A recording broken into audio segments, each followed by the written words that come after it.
I want to welcome everyone to day 2 of our 13th annual Adam Smith Week, sponsored by the Center for Public Choice and Market Process. I'm Professor Peter Calcano. I'm the director of the Center for Public Choice and Market Process and a professor of economics at the College of Charleston. The mission of the Center for Public Choice and Market Process is to advance the economic, political, and moral foundations of a free society. We've got an exciting week of programming, so I want to please ask you to review the schedule. It's go.cfc.edu/ASW. We will put that in the chat so that you have that and you can go out and register for more events in the future. I want to encourage you all to look at our webpage, our Facebook page, follow us on Twitter and Instagram to learn more about the center and our activities both this week and in the future. We are fortunate not to be celebrating Adam Smith Week alone this year. We have 9 other centers and organizations that are joining us and offering events and sponsorship as part of this week's program. For this event alone, we have students and faculty from 16 colleges and universities joining us today. Today's speaker deserves some recognition for these events as the president of the Charles Koch Foundation, which has been a supporter of the center since its inception. I again encourage you to check out our webpage to learn more about our programming in the center. Right now, I want to introduce you to one of our public choice associates, Kelly Lifshitz, who's going to introduce our speakers for this afternoon. Kelly? Hi, thank you. Very excited to get to introduce our speakers for this afternoon. So hello, everybody. First, I will introduce Dr. Robert Salvino, a professor of economics at Coastal Carolina University, who will be moderating our conversation today. Dr. Salvino has taught and researched at Coastal Carolina University for the last 15 years. He is particularly interested in urban and regional economics, public choice, and the economics of entrepreneurship. He has taught courses in these fields and has had related research published in the Review of Law and Economics and the Journal of Entrepreneurship and Public Policy, among other well-respected journals and books. In addition to his work as a professor, Dr. Salvino is now the director of the Grant Center for Real Estate and Economics at Coastal Carolina. And a fun fact about Dr. Salvino, he received a Gibson Les Paul guitar for Christmas. All right, now I'm very excited to introduce Mr. Brian Hooks. Mr. Brian Hooks received his bachelor's degree in political science from the University of Michigan before going on to work at the Mercatus Center, a university-based research, education, and public policy center at George Mason University. Mr. Hooks was the director of Mercatus's Global Prosperity Initiative and Social Change Project before spending 10 years as the executive director and COO of the Mercatus Center. Mr. Hooks is now president of the Charles Koch Foundation, as Dr. Calcano mentioned, and he is the chairman and CEO of Stand Together, a philanthropic community that works to empower over 700 business leaders and philanthropists. Mr. Hook now lives in Alexandria, Virginia, with his wife and daughter. He is the co-author of Charles Koch's upcoming book, Believe in People, Bottom-Up Solutions for a Top-Down World, which we have the privilege of hearing him speak about today. We'll now turn this over to Dr. Salvino to continue with our presentation. Thank you, everyone. Thank you, Kelly and Pete. Good afternoon, everyone. Thank you very much for taking the time to be with us here today. And as Kelly said, Believe in People, Bottom-Up Solutions for a Top-Down World is the subject of our conversation and the mission of Stand Together. So, Brian, before we begin today, I'll provide a quick background of Adam Smith Week for our audience, and then I'll turn it over to you for some opening remarks. And before I do that, and I'll repeat this again after I finish my remarks, audience, you do have the opportunity to get involved in the question and answer toward the end of this session. Use the Q&A feature on your Zoom panel at the bottom. All right, so thank you. Adam Smith Week is a celebration and deep dive into the principles and institutions of a free and civil society and the fruits of the same. Past speakers for Adam Smith Week have included Vernon Smith, Nobel economist, Nobel Prize-winning economist, who has helped reconcile Adam Smith's 2 major works, Human Nature is Both Non-Cooperative, dealing with the self-interest and markets aspect, and Other regarding the sympathy and friendship relations that he discussed in his other work. More importantly, he argues that reciprocity in both settings maximizes the gains from social exchange. Many of the speakers this week are well aware of the positive causal relationships between economic freedom, freedom from corruption, and economic prosperity. However, communicating these ideas to a more mainstream public has been challenging, to say the least. In a recent Cato conversation with Peter Gettler, you, Brian, along with Charles Koch, mentioned a statement that Russ Roberts made, possibly from one of his great econ talks, and I'm going to paraphrase, but he said, "These economic ideas that I just mentioned are profound, but no one is going to sing campfire songs about them, certainly not." You said it yourself, and I agree more than I can describe. People will sing campfire songs about the people and their stories in this book. Believe in People, Bottom-Up Solutions for a Top-Down World. For our audience, I just want to say again, get the book, read it. It is phenomenal, and this session cannot do it justice. I'll just repeat that again. I would argue that a firm understanding of Adam Smith is helpful for anyone trying to really embrace the ideals and beauty of the miracles. And I do not think I'm being too sensational, but the miracles documented and dissected in this book. You brought out the human element front and center. You've made social entrepreneurship every bit as cool and rewarding as entrepreneurship.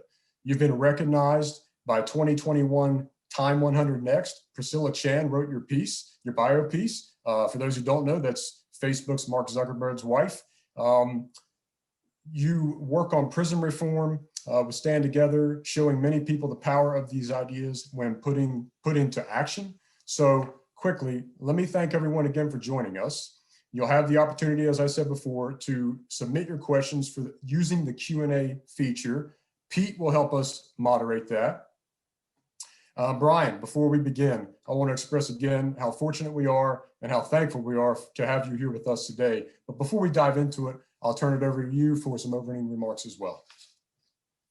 Well, thanks, Rob, and thanks, Pete, and thanks to everybody who joined today. I would be remiss to not start off by just acknowledging how excited I am to be able to participate in Adam Smith Week, and how really cool it is to see the cooperation between so many universities. It's extraordinary that you guys have gotten everybody together, and I guess the digital platforms made that easier, but nevertheless, you know, I spent 14 years of my life at George Mason University at the Mercatus Center. And so to see on the screen here, you know, what's going on at the College of Charleston, the Center for Public Choice, you know, when I started at Mercatus, I was down the hall, literally 5 or 6 doors away from Gordon Tullock. I'd see him every day in the kitchen getting coffee. So public choice is kind of, it's part of, it's in my blood. And then of course the Mercatus Center, you know, back in our early incarnation was the Center for the Study of Market Processes. So I've been looking forward to this, and I really value what you guys are doing. I really appreciate all the work that you and the other universities that are part of this event this week are doing. We'll get a chance to talk more about this, I hope, but I truly think that the work that you all are doing as scholars and educators is some of the most important work that's happening in the country right now. So thanks for having me. You know, and Rob, thanks for the generous introduction, and especially the kind words about the book. And we're very excited about this book for a lot of reasons. You know, we're coming out of a year that has really, I think, to my mind, brought the principles that drive human progress into focus. People are kind of reeling from all sorts of experiences that we've had, many of them very tragic over the past year. But even before that, you know, people were looking around the country and sort of saying, there's got to be a better way. We ought to expect better from each other and from the experience. And as they look around, you know, a lot of people are grabbing at ideas that, you know, and the work that you guys do would demonstrate are the wrong ideas. And so what this book tries to put forward is a better way. It's a guide for people who are asking the right questions and looking for what do we do differently? What can we do to really realize the potential in all of us and in our country? And so the book puts forward 3 big ideas, and these aren't ideas that will be new to anybody on this call, I'm sure, but I think they are ideas that are very relevant for the time and will do well to the extent that more and more people grab onto them. The first idea is that the solutions to our country's problems will need to be tailored. There's a lot of problems. There's going to need to be a lot of solutions, but those that work will all have one thing in common, and that is they'll be grounded in a sincere and deep belief in people. And that sounds trite. When you say that, of course we believe in people. But no, in fact, when you look around and you look at how many of the systems in our societies are organized today, they betray the fact that our society really thinks that a whole lot of people don't have much to contribute. And we got to reverse that. We got to shift that paradigm if we're really going to kind of get on top of things and continue the trajectory of progress that a lot of you have documented, that economic and other freedoms have brought to us and the world over the past couple hundred years. So solutions start with a belief in people, the idea that everybody's got a gift, everybody's got something to offer. And to the extent our institutions are organized to help people discover and apply that gift in a way that helps others, we all do better. Again, an idea that's as old as Adam Smith. The second big idea is that solutions that empower people from the bottom up, rather than control people with one-size-fits-all approaches from the top down, tend to work better. And they respect the dignity of every person. They help to enable the kind of discovery and kind of entrepreneurship and generation of knowledge that can benefit society. And so we ought to encourage those bottom-up solutions. We ought to help people to see the solutions that mirror those principles. And then the final one, I think, is one that we try to take very much to heart, but is too rare, I think, in our country today. And that is that we can get a whole lot more done when we unite with anyone to do right, as Frederick Douglass said. When rather than spending a whole lot of time trying to identify how we're different and then really drilling down and focusing on those differences, however important they may be, let's spend at least as much time, I would argue more time, looking for the common ground that does tend to unite us. And then by partnering, and again, an Adam Smith idea, sort of practicing this division of labor, recognize that we can accomplish a whole lot more by working with people rather than sort of focusing on dividing people. So those are principles that I think resonate certainly with my experience with the work that we did at George Mason, and I know the work that so many of you guys are doing in your centers. But the challenge is, as you mentioned in the intro, Rob, is how do we get those ideas out into the conversation in a way that really resonates and people feel like they can grab onto them and use them as a guide for their actions. And so we tell stories about how people have done that throughout history and how people are doing that today to overcome some challenges that otherwise would be holding them and our country back.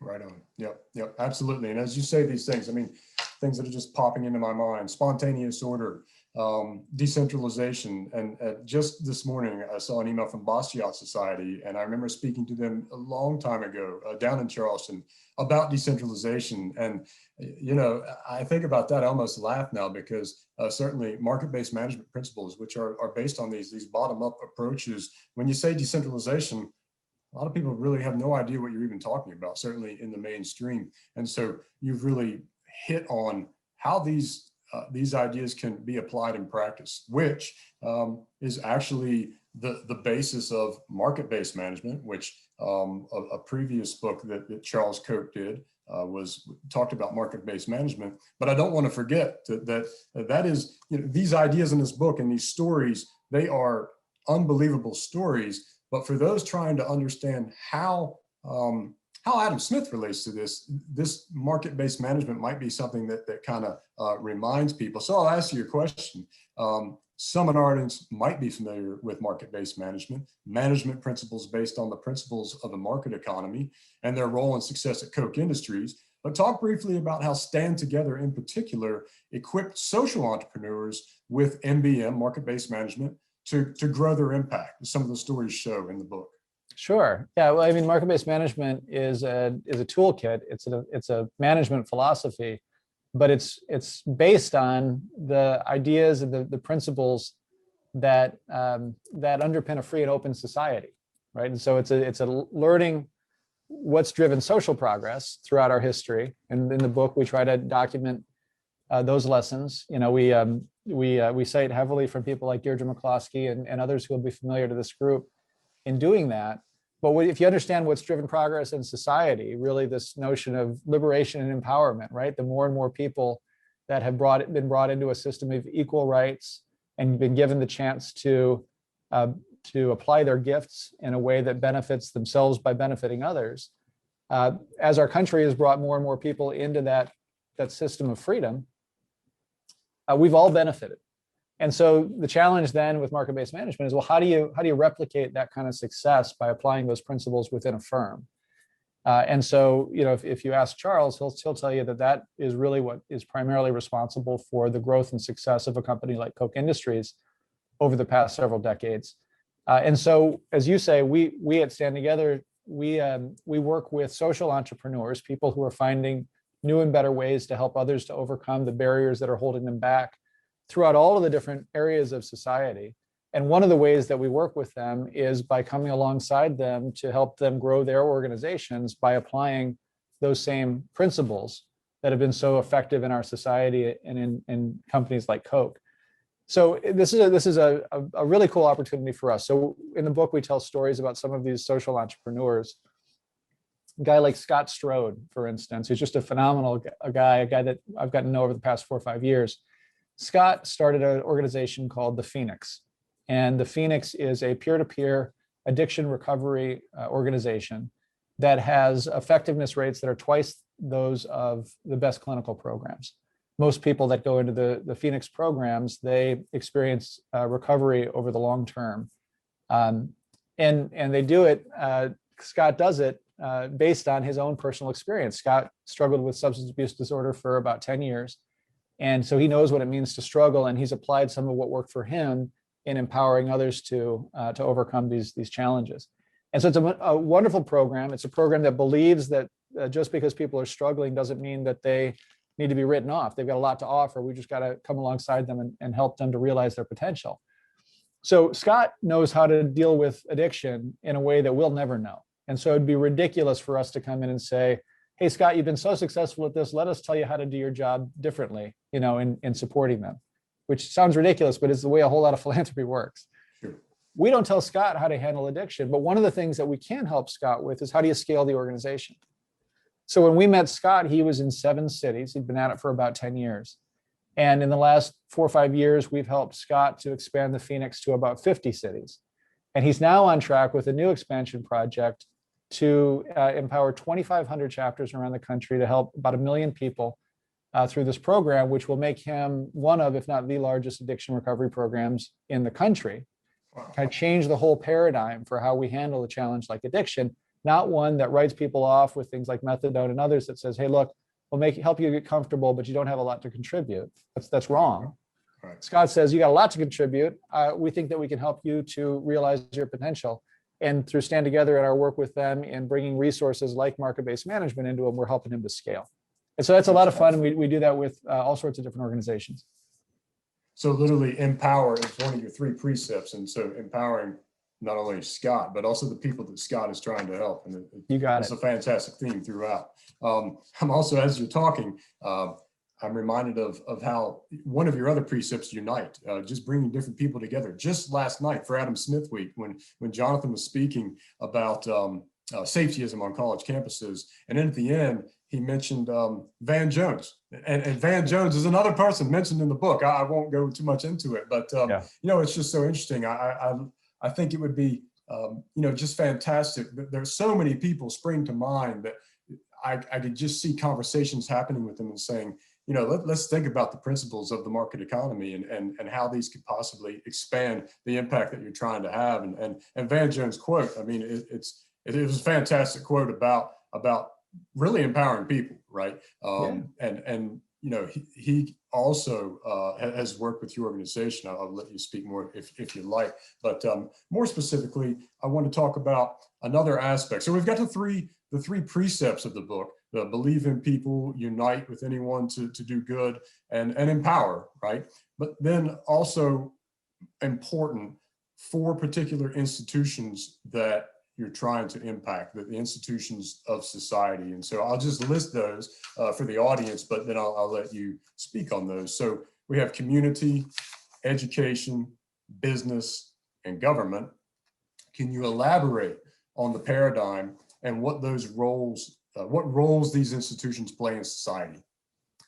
Sure. So there's nothing all that special about the way that we kind of describe the different areas of society. You get a lot more granular than those 4, or you could simplify it further. But the idea here is that a lot of people are feeling that they're being left behind in the country right now.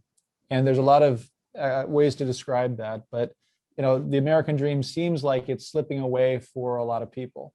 And so you ask the question, well, why is that? And the data bears that out as well, especially, and there's a very unequal distribution of outcomes throughout different geographies throughout the country. I think you guys probably have had some people talk through that this week, or certainly you're familiar with it. The question is, why is that? And a lot of people who come at it from sort of this top-down paradigm will say, well, look, it's just the pace of change, right? Things are moving fast these days, and some people just aren't going to be able to keep up. And if that's your paradigm, well, that's going to lead to some pretty ugly consequences, conclusions about, well, what should be done then? And so what we do is we put forward a different explanation, and we say, well, look, if people are falling further behind, it's not the pace of change. It's the fact that the institutions that we rely on as a society to help equip people with the skills and the values and the experience that they need to discover how that they can contribute, whatever the situation, those institutions are failing them. And so sure enough, when you drill into the data, that's what it bears that out. And so we look at institutions, as you say, like education. The purpose of education ought to be to help students and everyone to discover their gift, develop the skills that they need to express that gift, and then apply that gift in a way that benefits themselves by benefiting others. And for a lot of people in our country, that is what education does, but for an increasing number, it doesn't. And so you say, well, wait a minute. If we're not actually, investing in people through education in a way that helps them to do that, of course, they're going to fall behind. And so education is an institution that we say, look, if we really want to realize the promise of our country, we've got to invest in education, the institution, in a way that works for people. And we go through each one of these institutions and try to diagnose what is the deficiency, and therefore what is the opportunity to improve that institution such that it empowers people, again, from the bottom up, to find new and better ways to contribute based on their individual gifts. And if we can do that, the pace of change isn't slowing down, and nor should it. If we can do that, we can help to see a future where people continue to see opportunities to contribute in the lives of others. And through a lot of the concepts that you listed before, the spontaneous order, the division of labor based on comparative advantage, these sort of foundational principles, we can see progress in the country kind of along the lines of that hockey stick that we all know so well, and that Deirdre does such a good job of describing. Okay, so let's start the next conversation piece on education. I think a lot of in our audience, certainly everyone's going to think of higher education, right? But there are some particular aspects that your group is focused on. I want to talk about youth entrepreneurs. So tell us about how Youth Entrepreneurs is doing some unique things that's talked about in the book. Well, so Youth Entrepreneurs is a great example. It's a program that's now in almost every state, started 35 years ago in Kansas. But it's a great example of what we call three-dimensional education. And this is, we describe as the ideal way to understand education. Education shouldn't be one size fits all. It shouldn't be sort of cookie cutter. It should be tailored to the individual in a way that helps them to go through those three dimensions I mentioned a minute ago. You got to discover your gift. It means you got to have some trial and error. You got to be able to try on different ideas. You got to be able to try on different paths, learn what doesn't work, which is often as important as learning what does work for you. But once you've discovered your gift, then you've got to have the chance to build the kind of skills and values that are necessary to express that gift in a productive way. And then the third dimension is some practical experience, right? Some opportunity to kind of try it out and applying that gift so that you can hone it. And as you do that, you're going to be equipped to go out into the world and contribute based on who you truly are. And there's a lot of education that does that. And I know that a lot of the people on the call today are practicing that kind of, whether you call it three-dimensional or not, you're practicing that. That's sort of in your bones. That's why you've chosen to be educators, because you do the work to help students to really kind of, discover how they can contribute. But for a lot of students, that's not what's happening. Sure. And we can talk about how that's distributed and some of the causes of why that's not happening. But Youth Entrepreneurs is a program that tries to to do that and tries to equip teachers, in this case in high schools, who have the passion for bringing that out in their students, for sort of implementing that kind of three-dimensional education. And in a nutshell, what Youth Entrepreneurs is it's a program for high school kids that is taught within the schools, primarily in public schools, where students have the chance to kind of learn the skills and values that are required to start a business. And there's different aspects of that, including some business plan competitions where you could actually win some capital to whether you're going to invest that in your business or in your further education or whatever. But the point is not to help to empower a bunch of new business owners, though that does happen. The point is that by learning the kind of skills that are required to be successful in business, learning things like, respect for your customer, learning things like math, right? Learning things like, how to express an idea in a way that's persuasive so that people are interested in the product that you've got.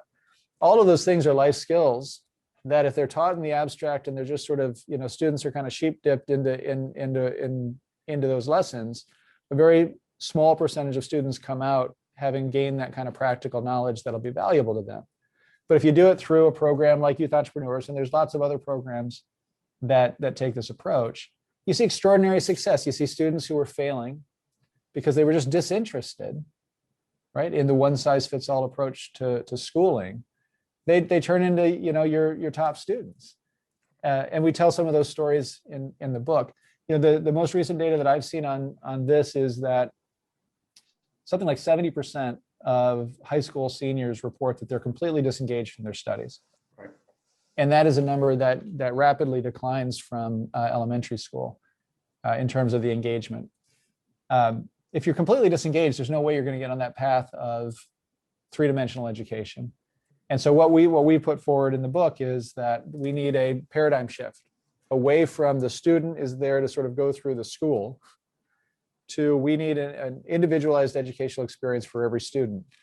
And if that sounds crazy, it's not, right? You can do that at scale. We're working with not just Youth Entrepreneurs, but guys like Salcon and others who are demonstrating that that is possible. And ultimately, I think that's what's going to be necessary to really have the institution of education fulfill its function in our society, in our free society.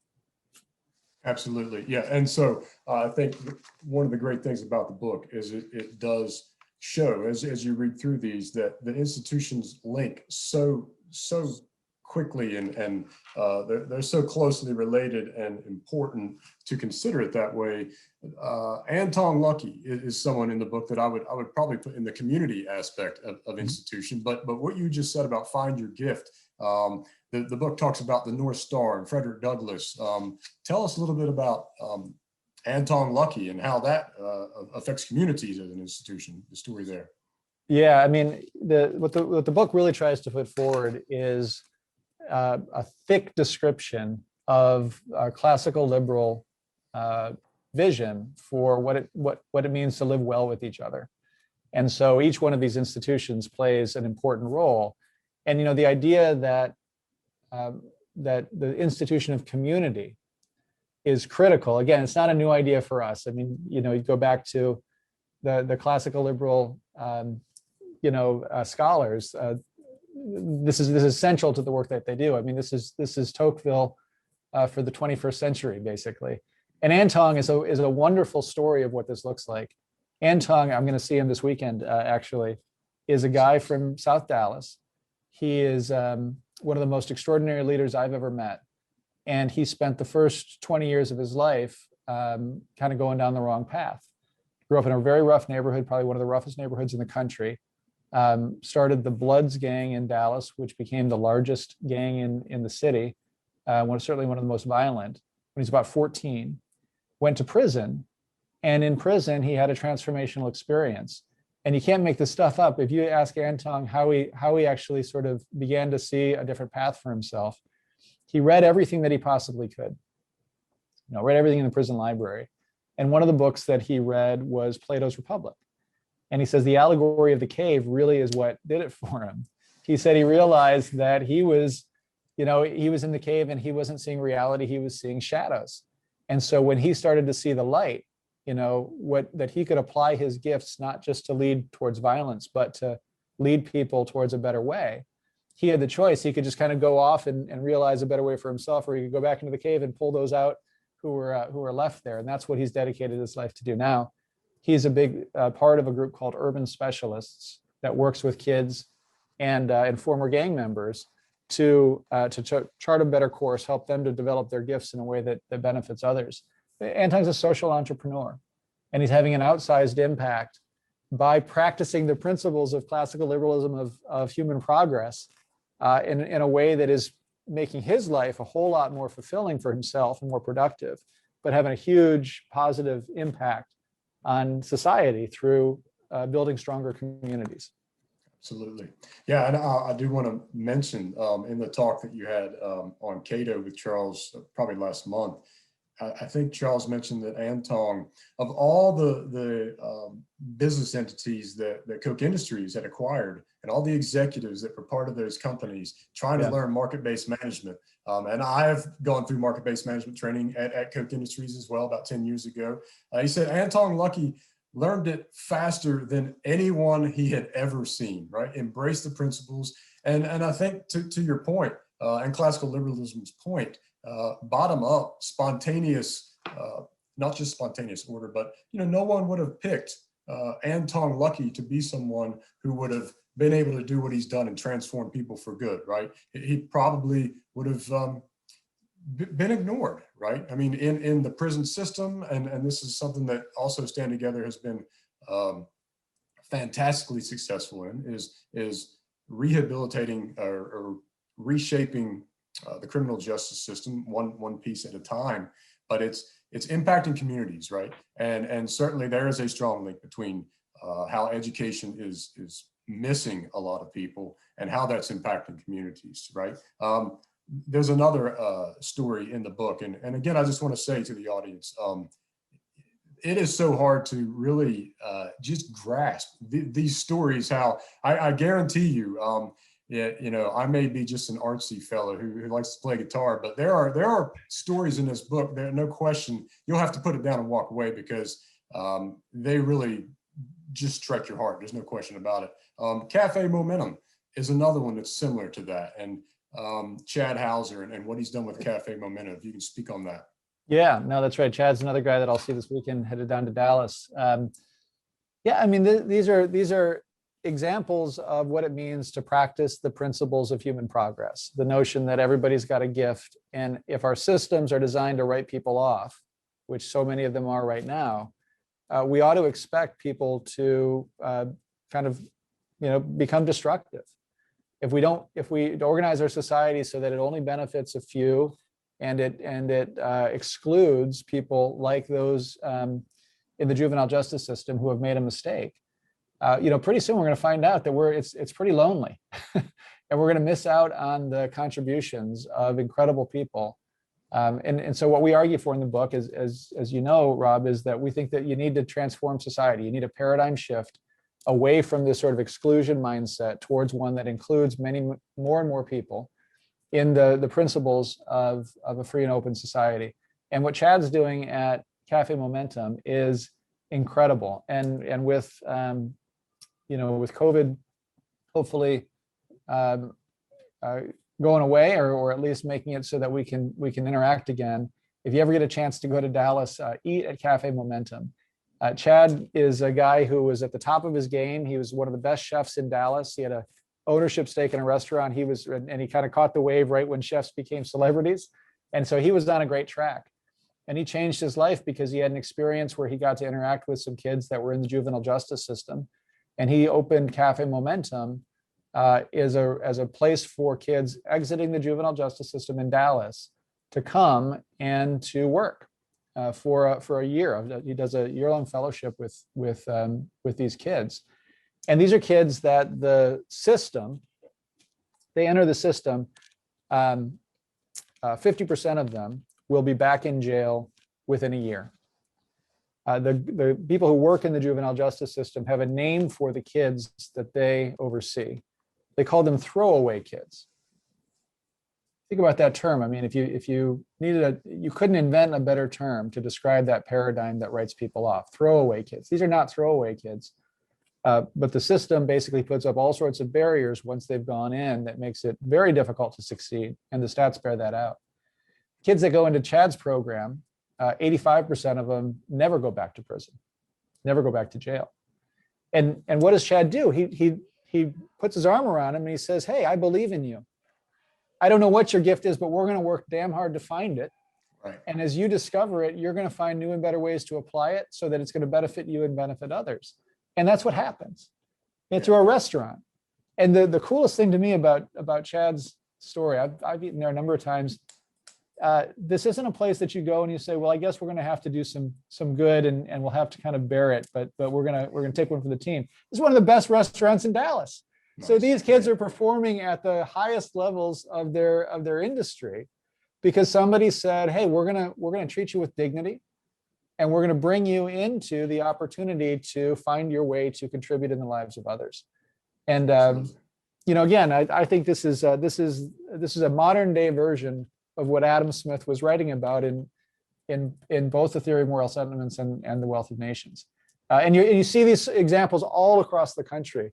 We say in the book is that the solutions to our country's problems are all around us. We're just looking in the wrong places most of the time. Right. Yeah. So. You mentioned dignity and again, just believing in people. And I think certainly maybe younger members in the audience are students at college and also high school.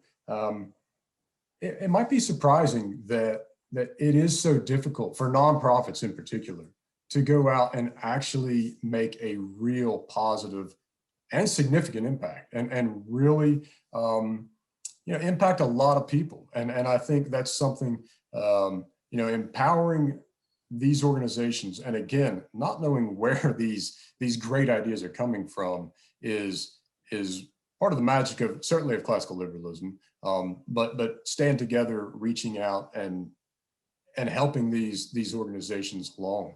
I want to ask you, I think Stand Together is involved with over 700 different businesses and organizations around the country.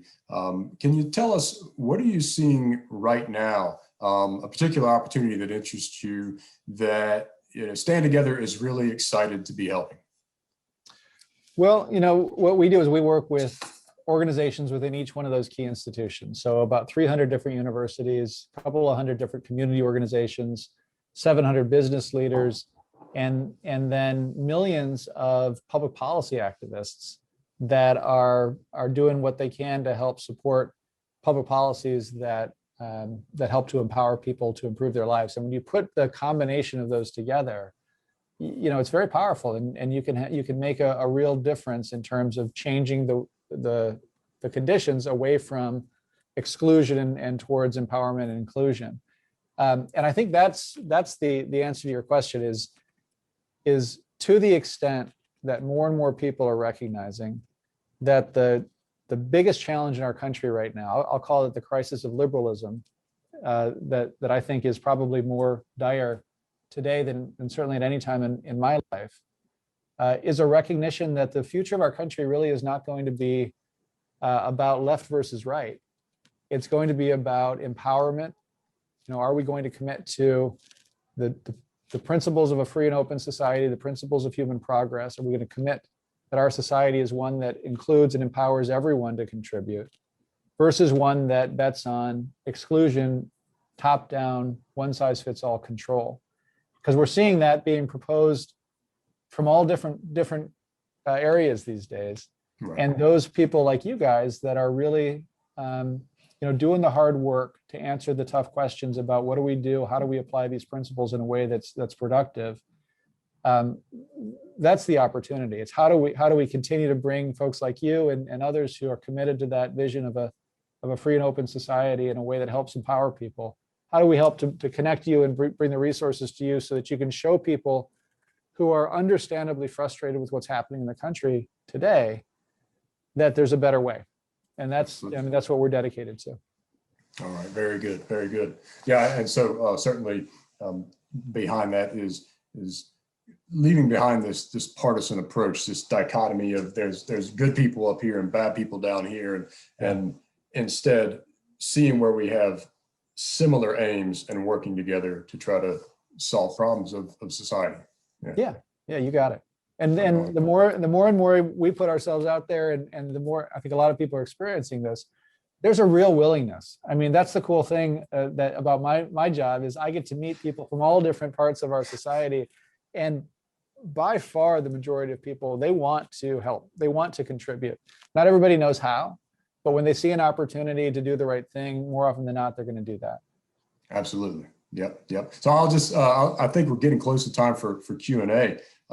But I do want to just close this part of the session by saying social entrepreneurship, is the big theme in the book, but also entrepreneurship and how, I mean, business people, why social entrepreneurship, even for them, matters. And I think you guys talk about in the book, look, we're all social entrepreneurs, whether we are, the CEO of a major corporation for business, a small company, whatever it might be, we also all are social entrepreneurs, and that public good externality aspect that, that helping our community or whatever it might be is one way that we're going to help bring these principles back into the forefront and get people to believe once again that people, believe in people, empower people, and unite for good. Yeah, I know you've got a lot of business students in maybe on the call today or participating this week, and I think that's so important. The point that you just made, it's the role of business in society is to create value, and in a free society, business is the productive engine. And so, to the extent that businesses are behaving in accordance with those core principles of human progress, the sky is the limit, right? Profit then becomes a scorecard of the value that you're creating in society.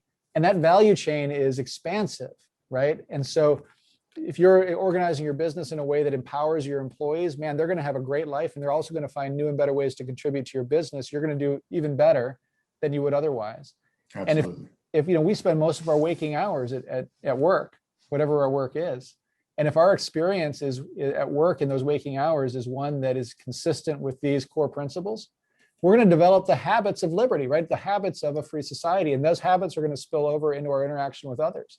But if it's the contrary, right? If it's businesses pursuing profit through the political means, for instance, something that public choice economists have really unpacked and documented, then the employees are going to develop those habits as well. And that's going to contribute to the decline of our society. So business can play a wonderfully and they do play a critical role in advancing this sort of vision for a society of empowerment and production, or they can be part of the problem. And right now you got businesses that are doing both. And I think the more that students that come into their careers as business leaders who understand their opportunity to do well for themselves by doing well for others, so this notion of mutual benefit, and by practicing these principles and being principled entrepreneurs, the better off we're going to be, because there's a ton of value and a ton of energy in the business sector that is too often sort of left on the sidelines or not thought of as a critical part of what it means to live well together. Absolutely. Yeah, and I'll just close quickly before we go on to Pete. You said principled entrepreneurship. Thank you.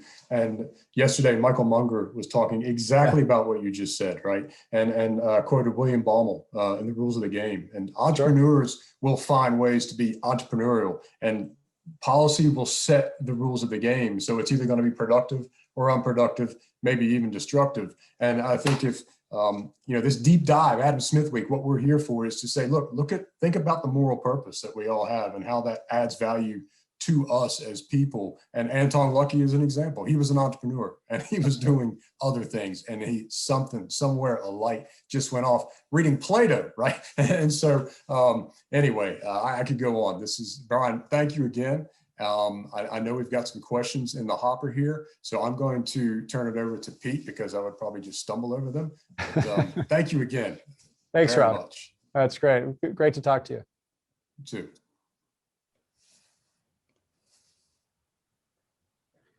We do have a handful of questions here that are popping in, so I do want to go ahead and ask you some of these. So I'm going to start with one from one of our students. We'd like to give them priority. So this is from one of our students, Alec Patsy. It says, in the case of Anton Lucky or Cafe Momentum, how do you think we can shift away from the stigma associated with prison or juvenile detention outside of a shift in thinking, what action steps do you think are necessary to organize or take to empower individuals? How do we get rid of that stigma? It's a great question. And in terms of stigma, I think that there is a ton of opportunity to celebrate the contributions of people who have been written off or excluded, often through unjust laws that basically make criminal a lot of things that shouldn't be criminal. But I think so what I mean by that is, let's tell the stories, right? Let's tell the stories of the contributions that people are making, and then let's extrapolate and say, but those are the folks that have struggled against these barriers. Imagine how many people could be contributing in that way, but for those laws that are preventing them. Something like a third, 1 out of 3, 1 out of 4, depending on how you define it. But a lot of people in this country have a criminal record. We make it very difficult for people in this country with a criminal record to succeed. You do the math. I mean, those are tens of millions of people that, if we're not wholesale excluding them from contributing, we're making it very difficult for them to contribute to their fullest based on what they have to offer. So let's stop doing that, right? And I think a way to get rid of that stigma is to celebrate what people have been able to accomplish. But I want to be quick on this, but I want to more fully answer your question. We think that these problems require a comprehensive approach. You've got to invest in solutions across those key institutions of society that Rob and I talked about. So that means solutions that change laws. And certainly we're involved in that, trying to get rid of laws that shouldn't be on the books in the criminal justice system, sentencing reform, prison reform, decriminalization, that sort of thing. But you got to do more than that. You got to invest in community organizations that help people to make the transition out of prison. The recidivism rate in this country is ridiculously high. It doesn't need to be. Organizations we invest in take it from like 50% in some areas down to less than 2%. These are solvable problems. The business community's got a huge role to play. Best way for people to get their lives in order and to succeed is to get a job. So let's help businesses to hire people with criminal records, for instance, because it's not charity. You're going to help that person, but they're going to help your business as productive employees. And then ultimately, you got to invest in education, both improving the K through 12 system so that fewer people feel like their only opportunity is crime, and then that they go into the prisons, or by investing in university research, like what a lot of you guys do. It's a great program at Arizona State University that studies best practices for prison reform and for criminal justice reform. And through elevating that kind of scholarship, you're seeding solutions all over the country. So long answer, but it's a great question. It's a comprehensive approach that can really break through some of these big problems. So you mentioned education, Brian, so let's take this question that deals with that. So Adam Allen asks, regarding social entrepreneurship and education, what sort of paradigm shifts are needed in this system, and how can you apply those sort of market-based bottom-up solutions to the education system that's largely centrally controlled by government entities? Wouldn't this inherently lend itself towards ending up becoming centrally bureaucratic controls? How would you shift towards the decentralized problem solving that we want good examples of?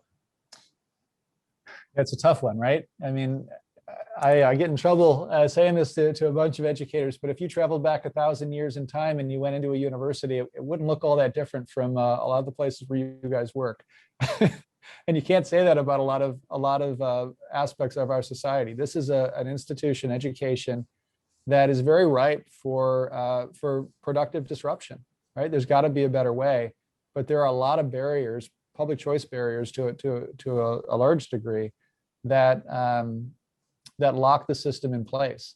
And so, the kind of paradigm shift I think is going to require, again, that comprehensive approach that similar to what I just described in the criminal justice system, investing across each institution. But right now, I think there's a huge chance to facilitate that kind of change, because people all across the country are realizing that their current situation is not good.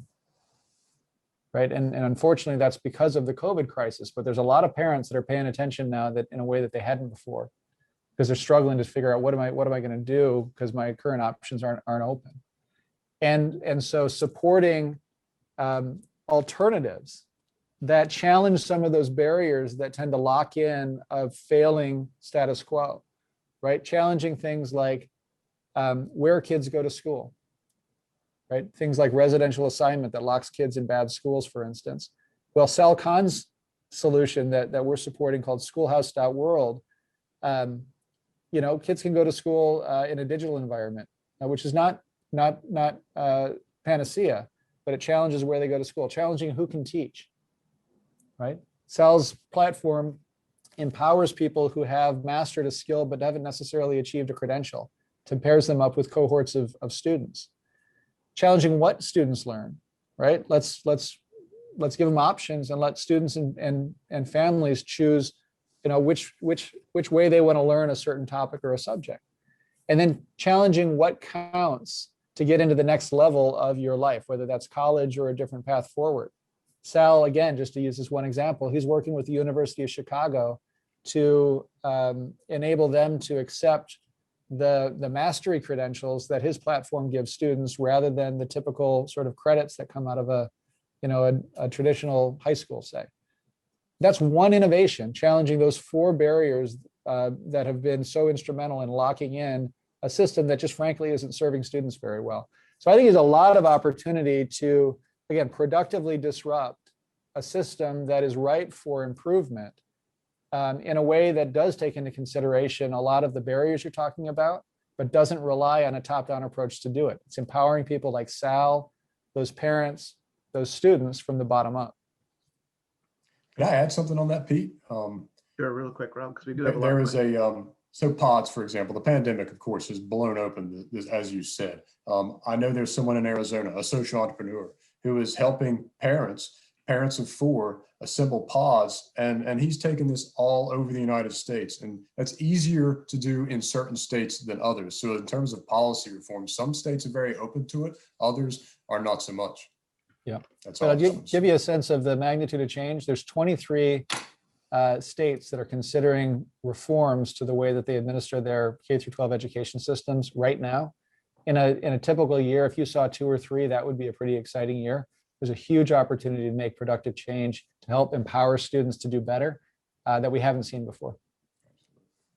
So I'm going to just comment on this more so than ask this question, and that is just that you've one of the people asked to better explain top-down versus bottom-up theory and what this means. And so this whole idea that parents are coming together and finding a solution to what they consider to be a problematic education system is what we mean by the bottom-up, as opposed to, say, the school district trying to reform itself and trying to then say, this is how we're going to educate, and putting out what is often, and this is the thing that people don't realize, a one-size-fits-all system, right? It fails to recognize the individual talents, and both within school districts, within teachers, within students, right, that we could do. So I just want to clarify that. Let me, here's an interesting question, I think, here from Cheryl Presley. It says, have you faced any issues with someone in your program that's failed, and you didn't give up on that person, and you want to try to get that person back on track? Absolutely. If you're not failing, you're probably not pressing the bounds far enough, right? We're trying to break new ground, which means a lot of trial and error. And as Charles Koch would say, with the emphasis on error. So, there's plenty of organizations that we've supported for all the right reasons that haven't been able to accomplish what they set out to accomplish. That's okay. We took that journey with them. Where we can, we try to, learn from that experience and build more into their strengths. Some cases that work, some cases it doesn't. I think take it to an individual level. When you practice these principles within an organization, Rob and I talked a little bit about market-based management in a business. Think about designing a role for an employee. If that employee is not able to succeed in that role, but she exhibits a contribution mindset, which is a shorthand for the kind of values that you want in your company, somebody who's trying to find ways to apply her talents to create value in the company. Her failure is our failure too, right? We had her in the wrong role. And so let's learn from that. Hopefully we've got a better sense for what her comparative advantage is relative to the others in our company. And let's design a role that really does build on her gifts, empowers her to contribute in ways that can benefit her and benefit the company. I think that you take that approach to everybody, whether it's in a business or in society. Nobody's a throwaway kid, right? Nobody is somebody to write off. Everybody has a gift and an opportunity to contribute if we work hard at finding how to build on their gifts. So Rob's colleague, Andy Weinbach, has an interesting question here. He says, does your organization ever work with local governments to accomplish a mission? Sure. Yeah, absolutely. I mean, what we put forward in the book is the idea that each one of these institutions has a critical role to play in the mix of society, right? And the goal of society is to try to find new and better ways for people to live well together. And government's got a critical role. So it's a critical role, it's a limited role, but a critical one nevertheless. And so, yeah, I mean, local governments that are, that are involved in important things like public safety, the provision of public goods to the extent that the market isn't providing them. There's a right way to do that and a wrong way to do that, and it's the same principles that apply that we describe as the principles of human progress in society. Are those policies limited and geared to empowering people, or are they treating people like problems from the top down, and so creating barriers, whether they're well-intentioned or not? So right along with that, Adam Paquette asks, what are some steps we can do as individuals in places like Charleston or Myrtle Beach to make these small yet valuable changes happen? Well, the argument we make in the book is that each of us has a role to play, right? There's no cavalry coming. The problems in our country are our problems, and we've all got to find out how we can contribute to the solutions. And so we say, if you're a teacher and you're teaching to the test and you're sort of putting everybody through the same program, stop doing that, right? Find a different way to really invest in, helping each one of your students to realize their gift. If you're a business owner and you're treating your employees like cogs in a wheel and you're sort of telling them what to do, and instead of empowering them to find better ways to contribute in the company, consider the alternative, right? Your business is going to do better, and so are your employees, and so is society. If you're somebody who's enamored of public policy, that's where your vocation is, that's what you're excited about, rather than focusing on yelling at the other side, maybe have a cup of coffee with somebody who represents a different perspective, and spend that time searching for common ground rather than just kind of shouting at each other. So I think the more that we do that based on the proximity to the problem that we're trying to solve, the local knowledge and the practical knowledge that we can bring to the solution through that spontaneous order, as Rob flagged, that's ultimately how we're going to solve these big problems. So Russell Payton asks, I think, a really nice question here. He says, what about scaling the concept that's used at Cafe Momentum in Dallas, so that's repeated all over the country? To what degree, we talk about local knowledge, to what degree can a lot of these programs potentially be scaled? Yeah, well, that's the opportunity. And I think absolutely they can. And so I mentioned the Phoenix example, for instance. Phoenix is going to, if successful and there's a plan in place, it's going to be the biggest program of its type in the country. And the trick there is, it's not just that they'll serve 1 million people. I mean, there's 40 million people that have struggled with addiction or of one form or another in our country. So 1 million is not going to solve the problem, but it's going to facilitate a paradigm shift. Once people hear about the Phoenix and the approach that they take, an empowerment approach rather than a top-down control approach, whether they're family members or themselves, if they're struggling, go to the Phoenix itself, they're not going to settle for that failed top-down approach. And it's the same thing with Cafe Momentum. We're working with the NFL to help bring Cafe Momentum to other cities. So some people say maybe the 30 or so cities that have an NFL team. That would be extraordinary. But again, there's criminal justice systems that need reform, juvenile justice systems in a lot more cities than that. But it's that demonstration project. We're showing people that there's a better way, and that's going to catalyze action where they look at the way that their city does it. And whether or not they start a restaurant, they're not going to be able to sleep, right? They're not going to be able to settle for a system that treats people like throwaway kids. They're going to be inspired to practice the principles of a free and open society in a way that's most appropriate to them, to their situation and themselves based again on that local knowledge. So we're setting off for nothing short of paradigm shifts. We don't believe there's a one size fits all way to do all of these, but we do believe that what unites all of these examples in the books is that they're examples of practicing the principles of human progress, principles that you guys have, spent your career helping us to better understand. And if we can enliven people to do that, inspire them to do that in their own way, I mean, ultimately that's what's required for a better society. So I'm gonna make this the last question.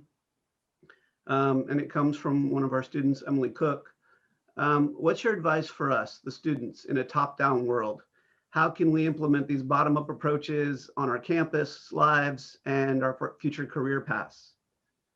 I mean, it's a great way to end the conversation, because as I said at the top, I think the work that you guys are doing, both the faculty at these centers, the students that have decided to associate and spend your college or your graduate student career working through these ideas, you're doing some of the most important work out there.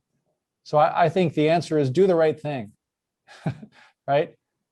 Practice these principles, help find new and better ways to apply them to the problems that are truly holding people back, and be happy warriors, right, for these ideas. Invite people who don't share these ideas into productive conversations, not with the goal of convincing them, but with the goal of, having them walk away learning something, and you too. But I think the more people, I mean, look, I'll slip in a Hayek quote. I did spend 14 years at George Mason University, right? I mean, I think we have to take Hayek's charge seriously. We have to once again make the building of a free and open society an intellectual adventure. And as he said, a deed of courage. And that is ultimately what you all, as I take it, are engaged in. And so, I think what you're doing is some of the most important stuff that's happening in the country. And, I'm grateful that you're doing it. Well, with that, Rob, Brian, I want to thank you both. Brian, thank you for your time today. Thank you for an incredibly engaging conversation. Rob, thank you for helping to organize this event and put this all together. Let me just do a couple of housekeeping things of reminding people that our next event is tonight at 7 o'clock with Bart Wilson. It's being sponsored by the Center for the Study of Economic Liberty at Arizona State University, which Brian mentioned as one of his, as a place that's doing some great work. Let me also sort of tie this to some of the things that we're going to be doing later on this week. We mentioned educational reform, and that's actually going to be the topic of conversation tomorrow. We're going to talk about COVID and its effects on the education system tomorrow afternoon with Phil Magnus and Corey DeAngelis. So tune in for that for more of this conversation of sort of how we can maybe reform education from bottom-up solutions and the impacts that COVID has had on that. But I do want to thank you both for participating today. I want to thank everybody who came out today.